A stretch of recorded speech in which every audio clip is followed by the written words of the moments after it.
We've got some season-ending injuries before the season even starts. Plus, we will review today some of the teams that did the best and some of the teams that did not do so well during this offseason. All that and more coming up on this episode of the Locked On NHL podcast. You're Locked On NHL, your daily podcast on the National Hockey League. Part of the Locked On Podcast Network, your team every day.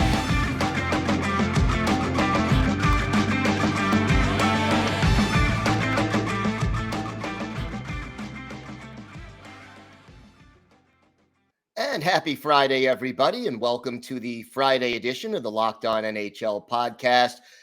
I am Gil Martin. You can follow me on Twitter at IceWarsNYRVSNYI. And with me, as always, on Friday, Rachel Donner. You can follow her on Twitter at RMiriam. And happy Friday, Rachel. Happy Friday, man. We have to talk about some negative stuff today, but the weekend is here anyway, so let's do it.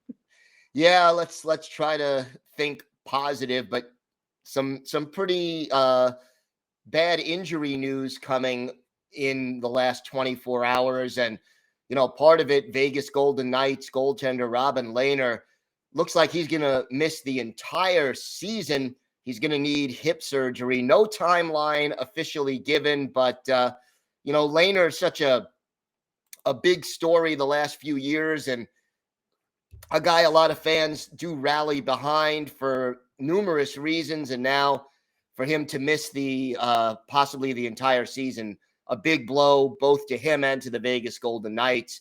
And we haven't even started training camp yet. Yeah, and you have to think back, I think, a little bit to Vegas making the decision to go with Robin Lehner instead of Marc-Andre Fleury. Of course, Fleury got traded to the Minnesota Wild. And I think that, he got traded to Chicago and then wound up with the Minnesota Wild later on. But I think that it's just an unfortunate situation for them, but in some ways a situation of their own doing. And they're in a real tough spot goaltending wise, and a little foreshadowing, but we will be talking about Vegas overall, I would surmise, later in the show. Yeah. But, they do have a decent guy in Logan Thompson. This past season, he was 10-5-3 with a 2.68 goals against average, a .914 save percentage. He started 17 games and was brought in 2 additional games over the course of the season, and they could end up having him with that little, kind of experience from this past year as their top goaltender.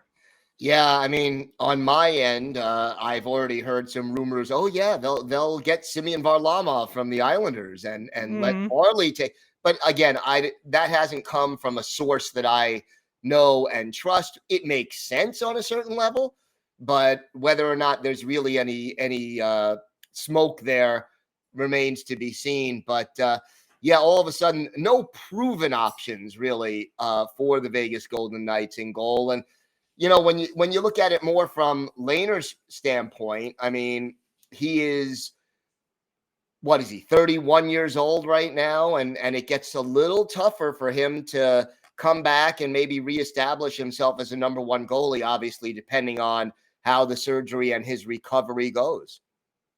Yeah, and of course he's had multiple injuries, right? Where he was already out for the season before it ended with some injuries, had surgery, and was in theory on track to be back for the start of this upcoming season. And then lo and behold, this happens. So, I mean, you do have to feel for the guy.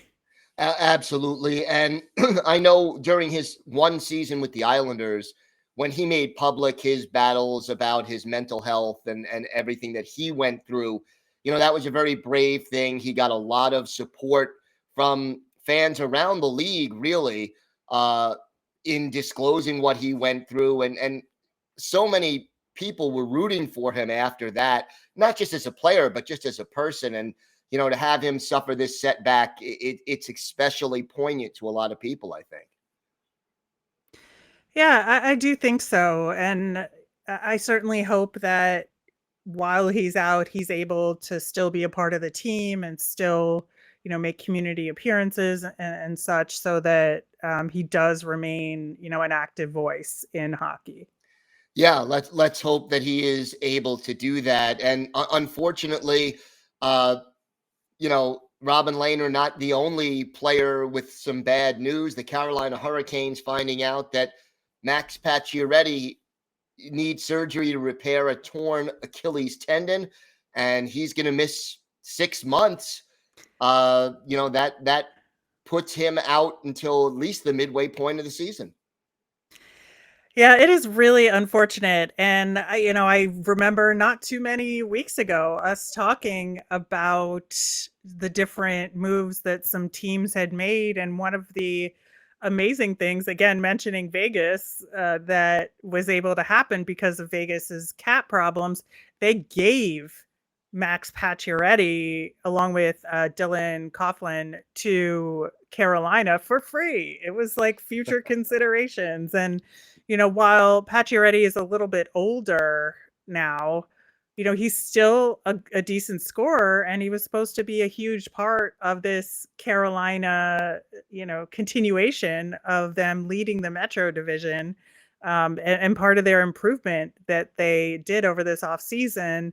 And now, especially with an ACL tear, 6 months is, pretty generous on the recovery for that. And I think that's kind of an if everything goes right scenario for him. Well, it's a torn Achilles, so it's a little different Achilles, than the knee. sorry. But yeah, it is major Yeah. surgery. It's not like 4 to 6 weeks and you're back skating. So it is a major deal. And look, Pacioretty had 37 points in 39 games last year with Vegas, 19 goals, 18 assists.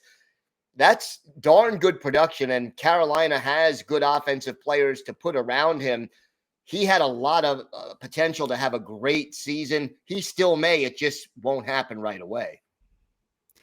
Yeah. I'm not going to count any chickens with him in terms of coming back, halfway through the season. It could be a much later return than we're thinking. It definitely could be. And I mean, 6 months from now, we're talking February. And, Mhm. I guess for the Hurricanes, if all goes well, you could almost sort of pencil in Max Pacioretty as their first trade deadline acquisition, because that's almost what it's going to feel like if he comes back in February or March. Yeah, I'm just curious to see how they kind of account for that, because if you look at the rest of what they did this offseason, they didn't really make a ton of other big moves on the forward side because they got handed this gift. Yeah. So I certainly, I certainly hope Pacioretty comes back. I like him as a player. And I think that he's just had some unfortunate circumstances. And, to be honest, he is a little injury prone. So, but I'm certainly rooting for him. I just don't want to count on it or have Carolina count on it. Yeah, no, you can't count on it. It's always tricky. An Achilles is a tricky injury. Hopefully he's able to recover and come back. And yeah, I mean, Carolina didn't make any other moves because they didn't feel they had to. Now they will be able to stash him on LTIR at least. So they will be able to free up some cap space. But then do we have another possible Tampa Bay Lightning situation on our hands where, he comes back for the playoffs and they're way over the cap at that point. Yeah, they're going to have some interesting choices to make, but I do think that Rod Brindamore is really good at adjustment, and so I do have a real strong faith that they'll figure it out. Yeah, so we will find out shortly what Plan B is for the Carolina Hurricanes. Yeah, I'm not sure they know what it is yet, No, but they may not, because it's pretty new Yeah, development well, here. hopefully a fast and speedy recovery for both Robin Lehner and Max Pacioretty. But we've got a lot more to discuss on this episode. We'll talk about some of the teams that had really good, strong off seasons and some of the teams that have not done as well this offseason. But first, Rachel, why don't you talk to us a little bit about our friends at BetOnline?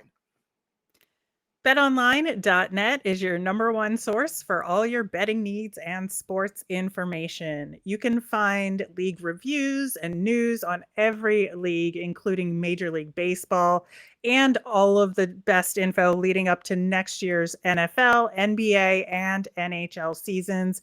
They even cover combat sports, esports, and golf. Bet Online is your continued source for all your sports wagering information, from live betting to scores and podcasts and more. It's the fastest and easiest way to check in on all your favorite sports and events coming up. So head to the Bet Online website today or use your mobile device to learn more about all the trends in action. Bet Online, where the game starts.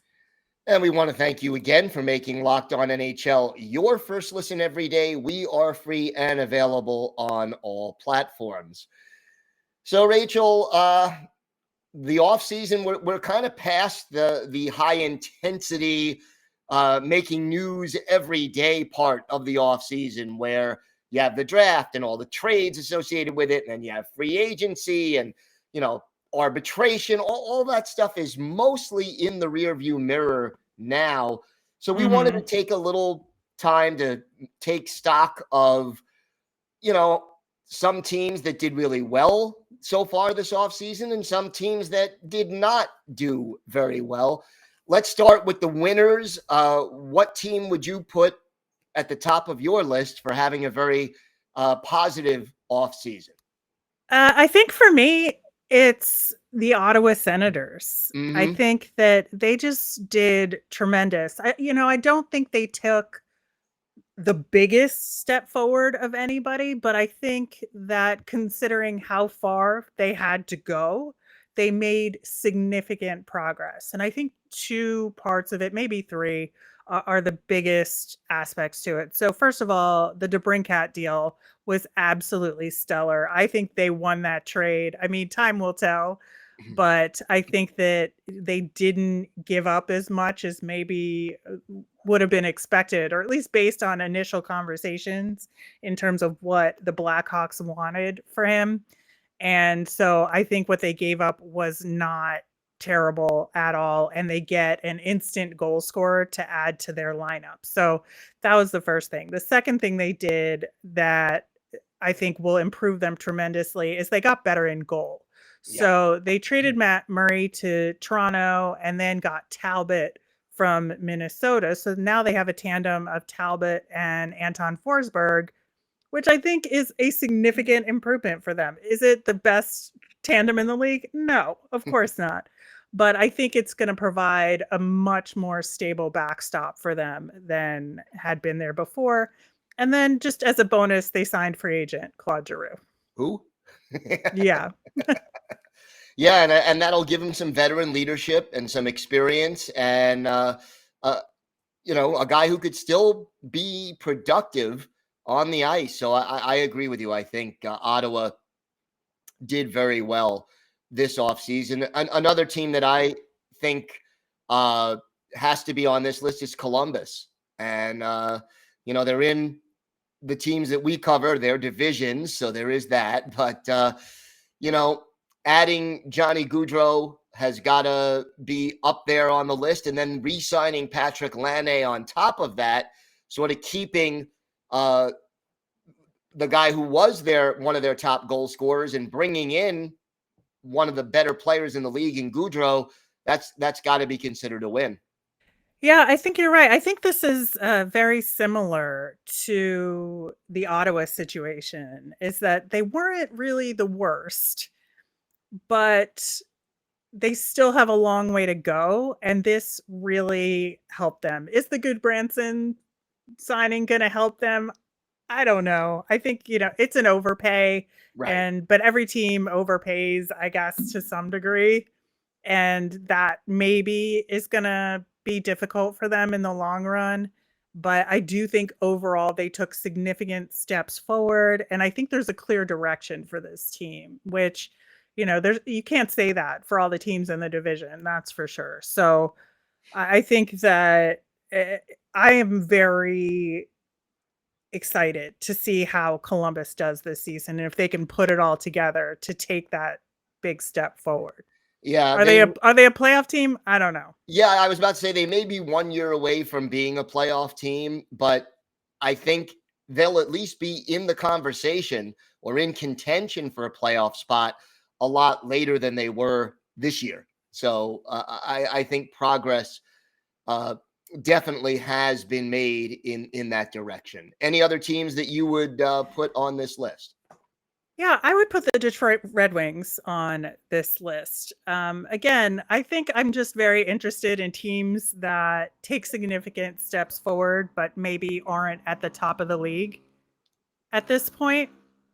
So I think for me, they just made some really smart signings. I mean, Ben Sherratt is maybe the only question mark, but even that is not going to harm you too much. But they picked up Andrew Kopp.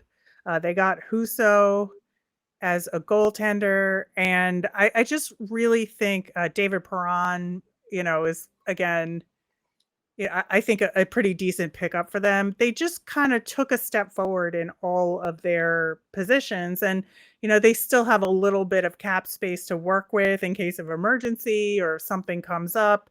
And again, they just have a plan and they're making the right incremental moves. Having a plan is important. It really, really is. It's hard to succeed by chance in the National Hockey League, especially with the salary cap and everything else. And I think you and I can relate to the need for a plan when it comes to your general manager. Yeah. One other team I would put on this list, although not as high as the ones we've mentioned so far, I like the LA Kings offseason. I think, adding Kevin Fiala is a good move. And, the Kings, they sort of snuck into the playoffs. They surprised people. They were sort of a year ahead of where most people thought they would be. And I think adding Fiala is probably something that will sort of help reinforce the progress that they were making and maybe help them get to the next step where they're expected to make the playoffs again. Yeah, I think so too. And talking about teams with plans, they've had a plan and they exceeded expectations of the plan last season. And so I do think the expectations for them go up this year, but I think it's okay because Right. I do think that, they've made some improvements and that they have the experience now of being in the playoffs from last year and they're going to be eager to get back. Yeah, I think they will, and it'll be interesting to see how well the Fiala move pays off. But I am, bullish on the LA Kings. I think they're headed in the right direction, and I think that move will speed that process up. So we've talked a little bit about the teams that are headed in the right direction. When we come back, we'll talk about teams that maybe didn't do so well this offseason. All that and more still to come on this episode of the Locked On NHL podcast. So, Rachel, we talked about the winners, if you want to put that in air quotes, this offseason. How about some of the teams that disappointed their fans this offseason? Why don't you start with that? Well, I got to start with my Flyers, Gil. I mean, it's just, it has been one of the wildest off seasons I think the Flyers have ever had. And I say that because of how little was done and how what was done was just so like it just came over like a ton of bricks. Like I have just never seen the fan base so united in its disgust for what management did. And, I don't say that lightly. It's, Right. There's always been differences of opinion, but considering that Johnny Gaudreau was there on a silver platter saying, yes, I would like to play for the Philadelphia Flyers.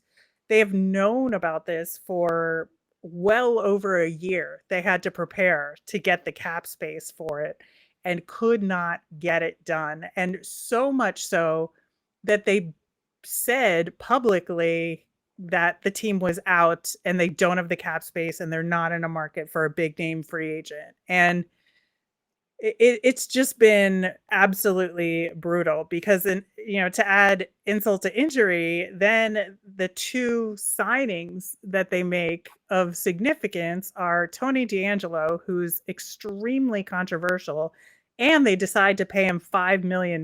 So Ouch. if you add that up with the Rasmus Ristolainen contract extension that they did during the season, which also was, I think, a huge mistake, that's $10 million of your cap for Ristolainen and Tony DeAngelo. There's your Johnny Gaudreau money right there.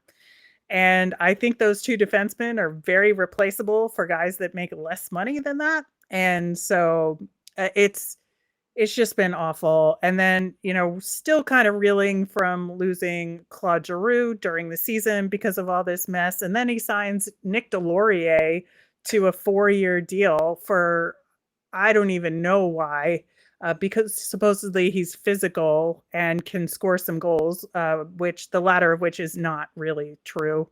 And I just think that the direction is just not there. The plan is not there. Just like we were talking in the first segment. It's been a rough offseason, I think, in Flyers land. Yeah, I think it has been, and we'll see where they go from here. But it looks like rebuilding is the word in Philadelphia. They won't say it, though. I'll tell you that. Because it doesn't sell tickets, but yeah. But let's be honest, that is what they're doing. Some teams actually do admit it, including the next team that I'm going to mention on this list, the Chicago Blackhawks. Losing DeBrincat, losing Dak, that's a lot of those are two young, talented players to lose, even if Dak didn't quite live up to the expectations just yet. And you get the feeling, based on the way things are going, that the remaining two veteran star holdouts in Patrick Kane and Jonathan Taves probably won't finish the season with Chicago if they even start the season with Chicago. They did pick up a lot of draft picks. I think it was 3 first-round picks they ended up with. But I would say for the next 2, 3, maybe even 4 years, there are not going to be a lot of W's next to Chicago when people look at the standings. I would not think so. I think that it's definitely a rebuilding mode, though, for them. And so while I think they are going to be pretty bad this year, at least it's expected, and it's not something where the team says, oh, no, we've made improvements. No, nobody's saying that. Everybody gets that, there's going to be a rebuild. Is it going to be successful? To be continued. But yeah, at least I can give them that there are no expectations for the team going into next year. One team that really disappointed me, I think, this offseason is Winnipeg. I think that they've just been in this place of stagnation without being able to get over this hump into a long playoff run. And nothing they did this year changes that. I think the most significant thing that happened, of course, was the coaching hire, where it just seemed like almost a lock that Trotz would go there, would go home and work there. But he just didn't want to take the job, and which is fine. He's entitled to do that. So they hired Rick Bowness, which is fine again, but nothing awe-inspiring. I think he's a fine coach, but I don't think he's a special coach that takes you above and beyond where you are, right? And then the only significant things they did is they signed Pierre-Luc Dubois to a 1-year extension, and then they got David Riddick as a backup for Connor Hellebuck. And that's it. So I don't know what they think is going to improve in Winnipeg when that's all you do. Yeah, it's like running on a treadmill. You're moving quickly, but not getting anywhere. So, not going to work out. I'm going to mention in passing the New York Islanders, only mentioning them in passing because rumors, a lot of buzz out there. Maybe Nazem Kadri comes. Maybe they got to make another trade. So as of right now, as of the time we're recording this, I would put the Islanders on a list of teams that have disappointed this offseason. They're the only team that since free agency started have not made any moves officially. But that is subject to change, so I'm going to reserve it, but I did have to mention it. The next team on my list, though, has got to be the Vegas Golden Knights. Yep. We started with Vegas, got to wrap up with Vegas. Come back around to Vegas. We mentioned Pacioretty, not going to have the Donov, Coughlin, you mentioned, Matthias Janmark. I mean, there's a lot of people heading out of Vegas, and I don't know where the replacements are coming from. Yeah, I mean, they also, I don't know, they signed Riley Smith. Yes. And then I think the one thing they did, which is actually a really good thing, is hiring Bruce Cassidy. I think that is going to help them tremendously. I think he's a really good coach. And so, with all the cap problems they have and the scoring problems that they're going to have this year, at least they're going to have good systems in place and some discipline. So I will give them that. But from a personnel perspective, yeah, it is not a good situation there. No, not at all. So any other teams you feel we should touch on? I think we've covered my list pretty much. Yeah, that's pretty much my list as well. Obviously Carolina might have made my good team list, but now there's a little bit of a question mark there for me. Again, not their fault. I think they did a good job, but I think there's some question marks there for me as well. I think maybe Edmonton gets an honorable mention for me in terms of teams that did well. I think that they got Jack Campbell in net, which is, I think, a good move for them. And hopefully they can actually make a real playoff run. Yeah. That'll be interesting to see. And I agree with you there. Wanted to touch on two other pieces of sad news before we headed out. We want to send our condolences to Edmonton Oilers, the family of Edmonton Oilers superfan Ben Stelter, 6 years old, passes away from glioblastoma, which is a form of brain cancer. And, he was so great to watch, his enthusiasm and his love for the Oilers and for the sport of hockey. And just so sad to hear about his passing the other day. And you just hate to see something like that. Yeah, it's really good to see the Oilers fan community and the team kind of rally around the family, and especially all the players, including Connor McDavid, had a pretty special relationship with him. And so I'm really happy to see that they're going to continue to honor him and just keep the family part of the Oilers community. Yeah. No, they've handled it with class, and again, our condolences to the family. And then the hockey world also getting some more bad news. Former Maple Leafs and Red Wings defenseman, Hockey Hall of Famer Borje Salming now has ALS, Lou Gehrig's disease.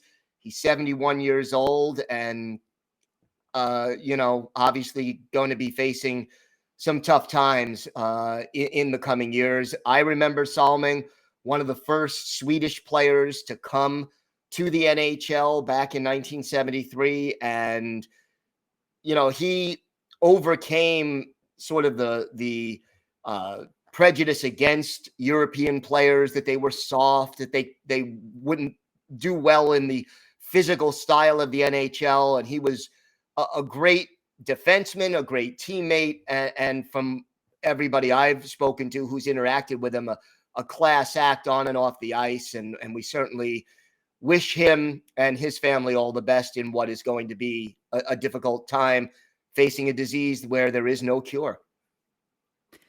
Yeah, it's really tough. And again, best wishes to him and his family. All right. Well, that is going to do it for this episode of the Locked On NHL podcast. I will be back on Monday with 3 of our local experts talking about the biggest stories from around the league. Have a great weekend, everybody. Stay safe, and thanks so much for listening to the Locked On NHL podcast.